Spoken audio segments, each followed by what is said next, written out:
Welcome guys.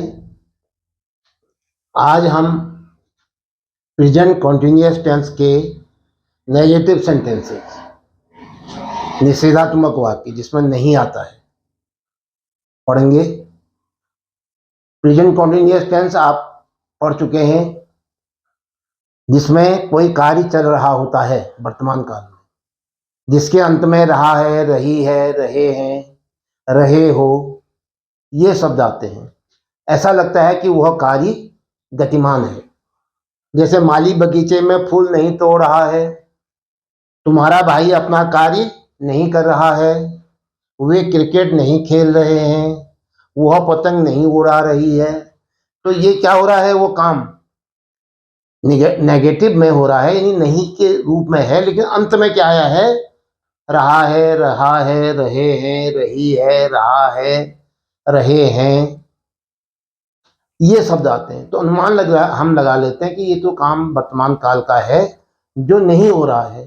फिर continuous tense है जो गतिमान में है, उसको मतलब कार्य गतिमान है, ये तो इंडेफिनिट इसका अफर्मेटिव सेंटेंस हो गया, स्टेटमेंट हो गया। अगर उसमें हम नहीं जोड़ देंगे तो वह नेगेटिव सेंटेंस हो जाएगा। तो बहुत आसान है, जब आपने अफर्मेटिव बनाए ठीक उसी तरीके से हम पहले बनाएंगे। और फिर वर्ब की इधर देखिए, इज, एम, आर ये ऑक्सिलरी वर्ब्स हैं। इसके बाद नॉट आएगा, उसके बाद वर्ब की आईएनजी फॉर्म। अफर्मेटिव में क्या आया था, is, am, are plus verb की आईएनजी फॉर्म। आज हम क्या कर रहे हैं, इन दोनों के बीच में नॉट लगा दे रहे हैं। मैं जा रहा हूं, आई एम गोइंग। मैं नहीं जा रहा हूं, आई एम नॉट गोइंग। मैं पढ़ा रहा हूं, आई एम टीचिंग। मैं नहीं पढ़ा रहा हूं, आई एम नॉट टीचिंग। वह सोया हुआ है, ही इज स्लीपिंग। वह नहीं सोया हुआ है, ही इज नॉट स्लीपिंग। केवल इज स्लीपिंग के बीच में नॉट लगाया। बच्चे शोर कर रहे हैं, the children are making a noise. बच्चे शोर नहीं कर रहे हैं, आर मेकिंग के बीच में नॉट लगा दो, the children are not making a noise. वह गाना गा रही है, she is singing a song. ये आपने कर लिया है। अब आपको इसका नेगेटिव बनाना है, तो इज और सिंगिंग के बीच में नॉट लगाओगे, she is not singing a song. They are crying, they are not crying. We are playing, we are not playing. तो कितना आसान है। The train is moving, the train is not moving. They are running, they are not running. तो is, am, are subject के अनुसार auxiliary verb plus not plus verb की ING फॉर्म। माली बगीचे में फूल नहीं तोड़ा है, माली के लिए क्या शब्द आएगा, द गार्डनर।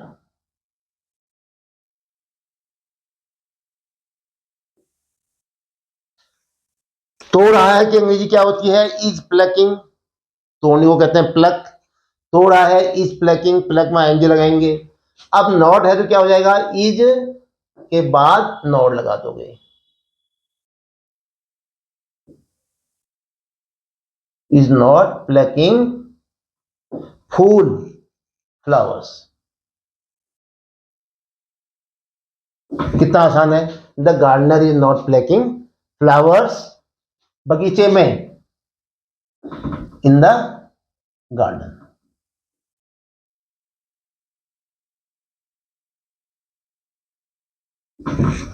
तुम्हारा भाई अपना कार्य नहीं कर रहा है, तुम्हारा भाई क्या अंग्रेजी बनेगी, योर ब्रदर।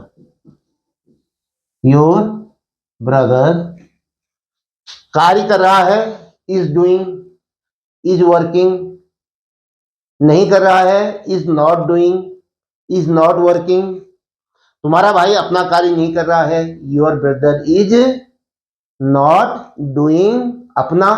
योर ब्रदर का मतलब क्या हुआ, एक व्यक्ति है, ही, राम, तो उसके लिए क्या आ जाएगा, his. Your brother is working, is not working, is doing, is not doing, इसके साथ इज आएगा। और अब लगा देंगे हम नहीं की अंग्रेजी नॉट, और अब हमने लिखा डू ही लिख देते हैं। इज नॉट डूइंग अपना कार्य। देखो योर ब्रदर जो है क्या है, थर्ड पर्सन सिंगुलर नंबर, क्या प्रोनाउन आएगा इसके लिए, ही के लिए अपने की अंग्रेजी क्या होगी, हिज। कार्य work, your brother is not doing his work, your brother is not doing his work. Way cricket नहीं खेल रहे हैं, बताइए, वे, दे खेल रहे हैं, आर प्लेइंग, नहीं खेल रहे हैं, आर के बाद not, are not playing, they are not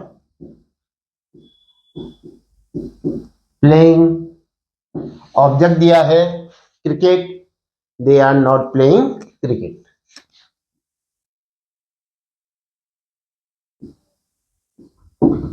they are not playing cricket. तो क्या कर रहे हैं हम, इज हम आर के बाद नॉट लगा रहे हैं और उसके बाद आईएनजी वाली वर्ब लिख रहे हैं और फिर ऑब्जेक्ट।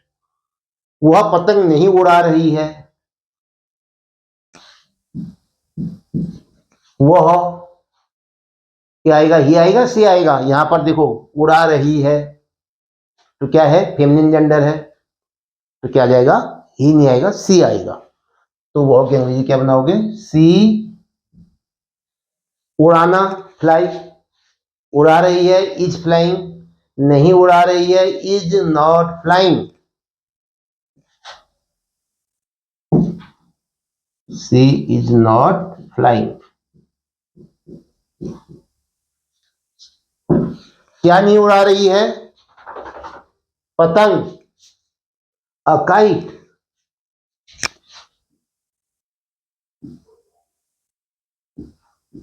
हमेशा आर्टिकल लिखता हूं, काइट एक पतंग से आशय है, यहां नहीं दिया रहेगा एक पतंग, लेकिन हमको क्या लिखना पड़ेगा, अ काइट।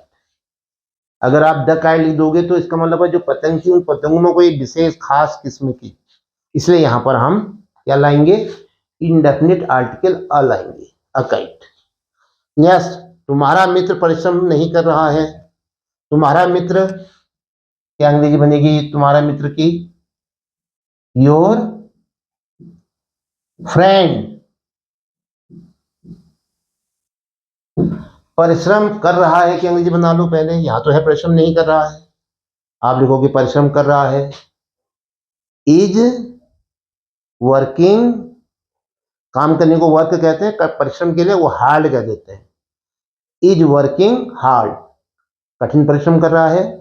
नहीं कर रहा है, इज के बाद नॉट लगाएंगे, is not working hard, your friend is not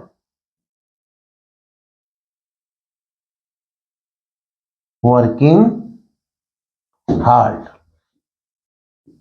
क्या सही होगा इसका, तुम्हारा मित्र परिश्रम नहीं कर रहा है, your friend is not working hard. Six, वे यहां नहीं रह रहे हैं, वे के लिए क्या आएगा, प्रोनाउन दे, ये सब्जेक्ट है। अब वर्ब आती है सब्जेक्ट के बाद, रह रहे हैं कि अंग्रेजी बना लो पहले अफर्मेटिव फॉर्म स्टेटमेंट में, रह रहे हैं, रहने को क्या कहते हैं, लिव, लिव में आएंगी जो लिविंग, रह रहे हैं, आर लिविंग, अब दे के साथ आर आएगा, इज एम नहीं आएगा, बहुवचन है, प्लूरल नंबर है तो प्लूरल नंबर की वर्ब आर आएगी। वे रह रहे हैं, दे आर लिविंग। अब ये सेंटेंस है नेगेटिव में, नहीं रह रहे हैं, दे आर के बाद क्या लगाओगे, नॉट लिविंग। यहां, हियर, वे यहां नहीं रह रहे हैं, क्या अंग्रेजी बनी, they are not living here. दादी जी कहानी नहीं सुना रही हैं, दादी जी, grandmother, my grandmother, the grandmother, ये शब्द आएंगे, या तो माई आएगा या द आएगा, अगर आप ग्रैंड मदर कहते हो, ये भी आता है ग्रैंड मदर, घर पर आप हैं तो हम, जिसका सेंस माई ग्रैंड मदर के लिए जाता है या फिर व्यापक अर्थ में ग्रैंड मदर के लिए जाता है, तो हम कहेंगे grand mother, the grandmother, my grand mother, किसी भी सेंस में आप उसके साथ डिटरमिनर लगा सकते हो। अगर आप कहते हैं नहीं सीधे ग्रैंड मदर ही लिखते हैं, चलो ये भी ठीक है, ग्रैंड मदर, ग्रैंड मदर नहीं सुना रही है, सुना रही है, सुनाने को क्या कहते हैं, कहानी सुनाना, सुनाने को क्या कहते हैं, टेल, टेल ए स्टोरी। अब यहां रहा है, रही है, सुनाने का काम चल रहा है, तो क्या होगा, इज टेलिंग। ग्रैंड मदर एक है, एक पर्सन है, मतलब एक व्यक्ति है, एक है, सिंगुलर नंबर है, तो इसके साथ क्या आएगा, is. Grand mother is telling a story. क्या अर्थ हुआ, ग्रैंड मदर कहानी सुना रही है। लेकिन ये वाक्य कैसे है, ये स्टेटमेंट नहीं है, ये नेगेटिव सेंटेंस है, इसका नेगेटिव बनाना है, इसमें नॉट जोड़ना है आपको। तो कहां पर आएगा नॉट, इज एम आर के बाद आना है, तो यहां पर क्या हो जाएगा, ग्रैंड मदर इज टेलिंग के बीच में नॉट लगाओगे तो क्या हो जाएगा, इज नॉट टेलिंग। एक कहानी फिर लिखोगे, grand mother is not telling a story, STORY। ध्यान रखिए, STORY लिखोगे तो क्या हो जाएगा, स्टोरी। एक शब्द है स्टोरी, STORY, एक शब्द होता है STOREY। बीच में अगर ई लग जाएगा वाउल तो उसका अर्थ बदल जाएगा, उसका अर्थ होता है फ्लोर, यानी मंजिल, पहली मंजिल, दूसरी मंजिल, तीसरी मंजिल ना, तो वो हो जाएगा, इसलिए STORY होना है, EY नहीं होना है। EY का अर्थ हो जाएगा स्टोरी, मंजिल, पहली story, second story, third story, fourth story, तो वो नहीं है, कहानी है तो स्टोरी, STORY। क्या बना, grand mother is not telling a story. Next, हम संतरा नहीं खा रहे हैं, हम के लिए, मैं के लिए आई का प्लूरल हम, वी, सब्जेक्ट क्या आ गया, वी। अब वर्ब आएगी, खा रहे हैं, फिर आएंगे नहीं खा रहे हैं, पहले खा रहे हैं कि अंग्रेजी बनाते हैं। हम के लिए क्या आता है, इज एम आर में आर आता है, प्लूरल नंबर में है तो आर आएगा। अब खाने को क्या कहते हैं, ईटिंग, तो ईट हुआ, ईट में आएंगे जोड़ेंगे तो ईटिंग। नहीं खा रहे हैं, are not eating, we are not eating, हम नहीं खा रहे हैं, वी आर नॉट ईटिंग संतरा, ऑरेंज या oranges, we are not eating the oranges, we are not, बताइए आगे क्या होगा, ईटिंग, ईट में आएंगे जोड़ के eating the oranges, we are not eating oranges. आप प्लूरल नंबर में है, ऑरेंजेस भी रख सकते हैं हम, वी आर नॉट ईटिंग, नहीं तो ये काउंटेबल नाउन है इसलिए इसमें द रखी दो, we are not eating the oranges.